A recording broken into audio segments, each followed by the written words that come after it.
Hello friends, welcome back on my channel. Myself Bharat Kumar as a nursing officer in AIIMS. आज के video का thumbnail जैसे आपने देखा होगा, how to attempt AIIMS NORCET 9 prelim exam. तो इसका मतलब है कि इस वीडियो में मैं आपको सारी जानकारी दूंगा कि किस तरह से आपको नॉट सेट 9 प्रीलिम एग्जाम को अटेम्प्ट करना है, क्या एग्जाम का पैटर्न रहेगा, कितने क्वेश्चन अटेंड करेंगे कि ताकि आप है जो नॉट सेट मेन दे पाए, और सारी जानकारी मिलेगी इस वीडियो में। तो आप वीडियो पे बने रहे, और अगर चैनल पे नए हैं आप तो सब्सक्राइब करना ना भूलें। चलो वीडियो शुरू करते हैं बिना वक्त गमाए। जिन फ्यूचर नर्सिंग ऑफिसर को पता नहीं है कि एम्स नॉट सेट प्रीलिम का पैटर्न क्या होता है, क्योंकि बहुत सारे फ्यूचर नर्सिंग जो है जो फ्रेशर होंगे, जो पहली बार भी एग्जाम देने जा रहे होंगे, और कुछ ऐसे भी फ्यूचर नर्सिंग ऑफिसर होंगे जो बार बार एग्जाम देने जा रहे होंगे। तो ये वीडियो दोनों के लिए हेल्पफुल रहने वाला है, तो वीडियो को लास्ट तक जरूर देखें। सबसे पहले आपको है जो AIIMS NORCET 9 prelim exam होगा उसका पैटर्न पता होना चाहिए कि कितने क्वेश्चन आते हैं, कितने सेशन होते हैं, कितना टाइम मिलता है, ये सारी चीज आपको पता होनी चाहिए। एम्स नॉट सेट जो भी एग्जाम कंडक्ट कराते हैं वो सारे सीबीटी बेस्ड होते हैं, यानी कंप्यूटर बेस्ड टेस्ट होते हैं उसमें, ठीक है। और जो एम्स नॉट सेट प्रीलिम का एग्जाम होता है उसमें 100 क्वेश्चन आते हैं, और 80 क्वेश्चन अपने नर्सिंग के ही होते हैं जिनको आप आसानी से कर सकते हो, और 20 क्वेश्चन होते हैं जो नॉन नर्सिंग के होते हैं, जो अपने लिए थोड़ा हार्ड रहते हैं, क्योंकि उसमें है जो GK, reasoning, aptitude, mathematics, English, ये सब आते हैं। एम्स नॉट सेट जो प्रीलिम का एग्जाम कराता है उसमें 100 क्वेश्चन दिए जाते हैं। 100 क्वेश्चन है जो 5 सेक्शन में डिवाइडेड होता है। हर सेक्शन में जो 18 मिनट में 20 क्वेश्चन करते हैं। अगर वो सेक्शन एक बार सबमिट हो जाता है तो उसको आप वापस रिव्यू नहीं कर सकते। इसका मतलब है कि आपको 18 मिनट में ही है जो 20 क्वेश्चन देखने भी है, और जितने चाहते हैं उतने आंसर देने हैं आपको। जैसे कि मैं हमेशा अपना टारगेट फिक्स करके जाता था कि मेरे को आए ना आए, लेकिन 12 से 14 क्वेश्चन तो मैं अटेम्प्ट करता ही था। तो उसी तरह से आप भी डिसाइड करके जाए कि कितने क्वेश्चन आपको एक सेक्शन में करना ही है। क्या पता आप 8 या 10 करके आ जाओगे, या 7 ही कर लो पहले सेक्शन में और पीछे वाला उससे भी हार्ड हो, और क्या पता चांस हो तो इजी भी हो सकता है। तो एक मिनिमम टारगेट तो आप बना के जाए कि मुझे एक सेक्शन में कितना करना है। मेरा तो यही फिक्स रहता था। और जो नॉन नर्सिंग का पार्ट होता है उसमें आप अगर कम भी करते हो, जो 20 क्वेश्चन आते हैं लास्ट के सेशन में, 18 मिनट में 20 क्वेश्चन करने होते हैं, उसमें अगर आप 8-10 जो आते हैं ना वही करें आप, जो नहीं आते हैं उनको बिल्कुल नहीं छेड़े, क्योंकि उनमें है जो आपको कुछ अता पता नहीं होता है, क्योंकि वो आपने कभी पढ़े भी नहीं होते हैं मोस्टली। हाँ, जिन्होंने है जो न्यूज़पेपर पढ़ा है या न्यूज देखते हैं उनको मोस्टली पता होता है, या जिनकी मैथ्स या इंग्लिश थोड़ी अच्छी है वो कर सकते हैं। जिन आपको नहीं पता होता है तो आपको अटेंड नहीं करना है। और साथ ही आपको स्क्रीन पे साइड में दिख रहा होगा, मैं लेके आया हूँ स्टेज फर्स्ट नॉट सेट 7 का रिजल्ट, जो कि मेरा है। इसमें आप देख के पता लगा सकते हो कि कितने अटेंड किए थे मैंने अटेंड किए थे 91, और 9 क्वेश्चन मैंने छोड़े थे, और मेरे 66 है जो करेक्ट हुए थे, और 25 है जो रॉन्ग हुए थे। और उसके बाद जो परसेंटाइल है जो मेरे 98.104 थे। ये इसीलिए लाया हूँ कि ताकि इसको भी देख के आप सीख सके कि किस तरह से पेपर अटेंड करना है। गलत तो होंगे, भले कितना भी दुरेंद्र आदमी होगा ना, फिर भी गलत होंगे उसके। आप नॉट सेट प्रीलिम में है जो 100 में से है जो 70 से 80 क्वेश्चन तो करें, ये मेरा सजेशन है। क्योंकि जो आप करते हो ना क्वेश्चन, जैसे कि 60 करके आए आप, तो 60 के 60 है जो आपके राइट हो, ये कोई जरूरी नहीं है, क्योंकि उसमें 5 तो ऐसे क्वेश्चन मिलेंगे आपको जो आपको गलत है आपके।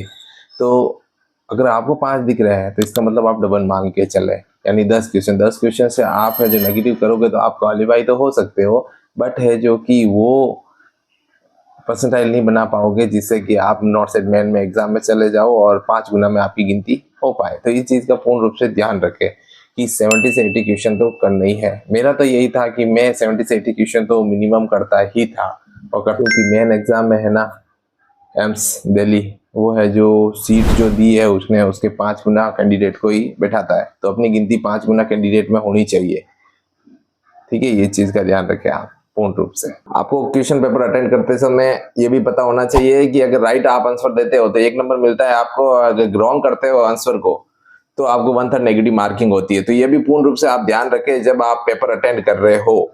एग्जाम का सेशन जैसे ही खुलता है ना, उसमें सबसे पहले आपको वो क्वेश्चन अटेंड करने हैं जो इजी है, जो आप 100% श्योर हो कि आपको पता है कि इसका आंसर राइट है। उनको सबसे पहले आप एक राउंड में अटेंड करें, और जो आपको पता नहीं है ना उनको आप बिल्कुल छेड़े नहीं। और दूसरे में राउंड में आप 50-50 वाले अटेंड करें, यानी कि जिसमें आपको पता है कि 2 तो एलिमिनेट कर चुके हैं आपके, ये तो आंसर है ही नहीं, दो में ही फंस रहे हो उनको जरूर करके आए, और जिनका कुछ भी अता पता नहीं है उन क्वेश्चन को आपको अटेंड नहीं करना है, उनको आपको बिल्कुल छोड़ना है।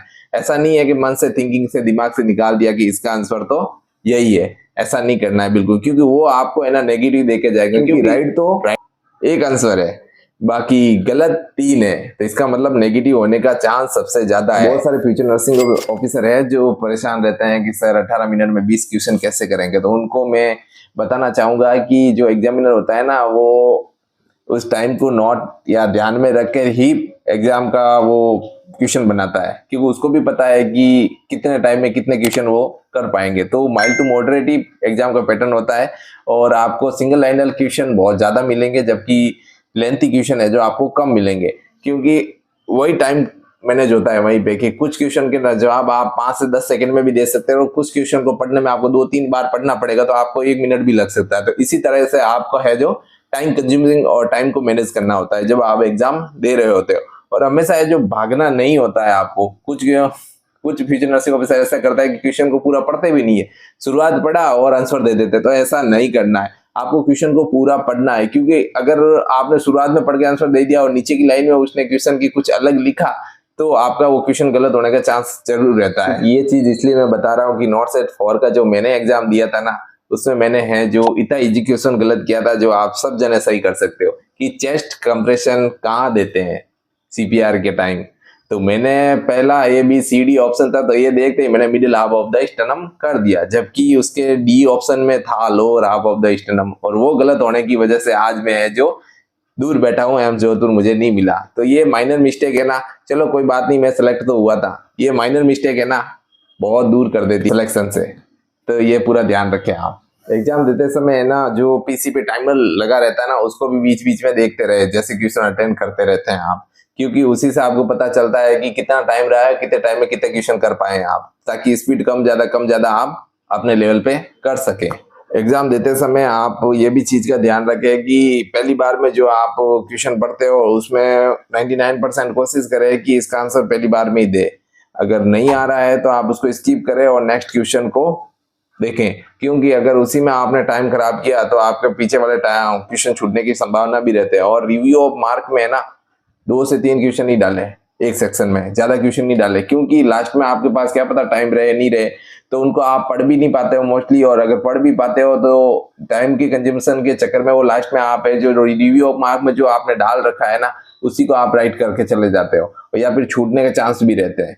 तो ये भी चीज का आप है जो पूर्ण रूप से ध्यान रखें। ये चीज का भी ध्यान रखें आपकी जो पहली बार में आप जो आंसर देते हैं वो 100% या 99% राइट ही होता है, तो उसको आप चेंज करने की कोशिश ना करें। अगर आप 100% श्योर है कि जो आपने आंसर पहली बार दिया है और वो गलत है, तभी आप उसको चेंज करें, क्योंकि 99% चांस रहता है कि जो आप चेंज करते हो ना वो गलत हो जाता है।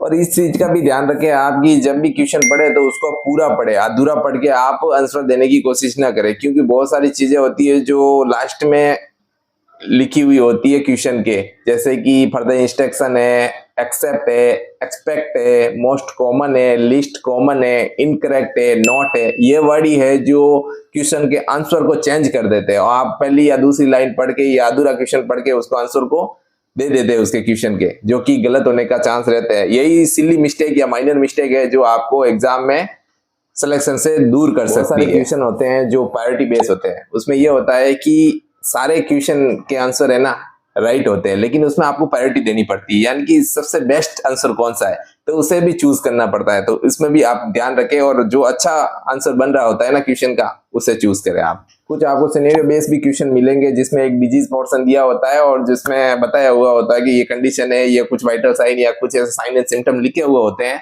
और उसके हिसाब से आपको आंसर देना होता है। तो वो क्वेश्चन बड़ा ट्रिकी होता है, उसको अच्छे से पढ़ के और चारों ऑप्शन को अच्छे से पढ़ के फिर आंसर देना आप उनका।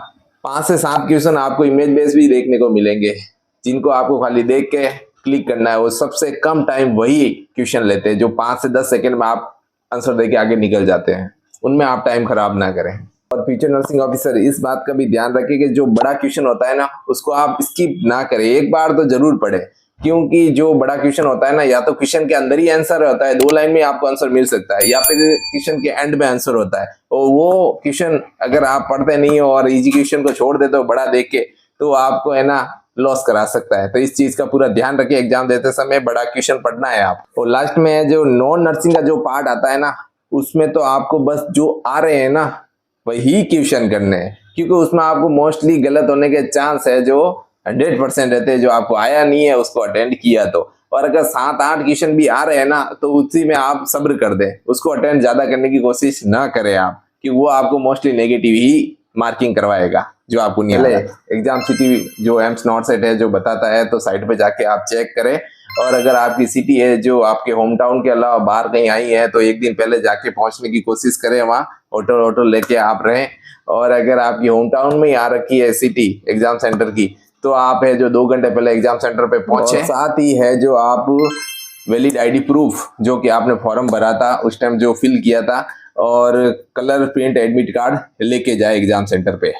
तो एग्जाम से एक दिन पहले रिलैक्स रहे, अच्छे खाए पिए सोए और टेंशन ना लाए। बिल्कुल भी जो आपने पढ़ा है वो बहुत कुछ पढ़ा है, आपसे ज्यादा किसी को कुछ नहीं आता है, ये सोच के आपको एग्जाम देना है। अगर आप ये किसी से आप कंपैरिजन करोगे ना तो आपका एग्जाम अच्छा नहीं होगा। आपने जो पढ़ा है बेस्ट पढ़ा है, और किसी से भी कोई भी डिस्कशन ना करें। अगर एग्जाम सेंटर के बाहर भी आप जाते हो तो किसी से कोई डिस्कशन ना करें कि ये भाई ये क्वेश्चन क्या है, क्या है क्वेश्चन, कोई भी क्वेश्चन के रिगार्डिंग डिस्कशन ना करें। क्योंकि अगर आपको 1-2 क्वेश्चन आपके किसी कलीग्स ने पूछ लिया और अगर वो नहीं आए तो आपको बाहर से एंजाइटी और फोबिया हो जाएगा, और ऐसा लगेगा मुझे कुछ याद नहीं है। और आपको अभी एग्जाम देने से पहले ना कॉन्फिडेंस चाहिए, ओवर कॉन्फिडेंस नहीं, कॉन्फिडेंस चाहिए।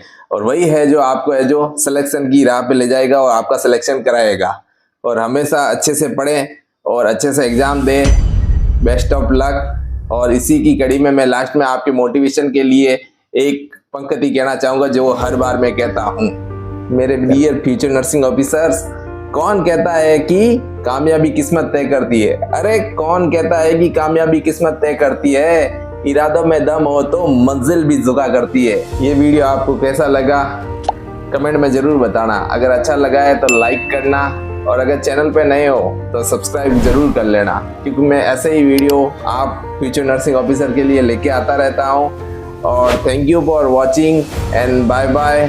बने रहे मेरे चैनल के साथ, पढ़ते रहे और बढ़ते रहे।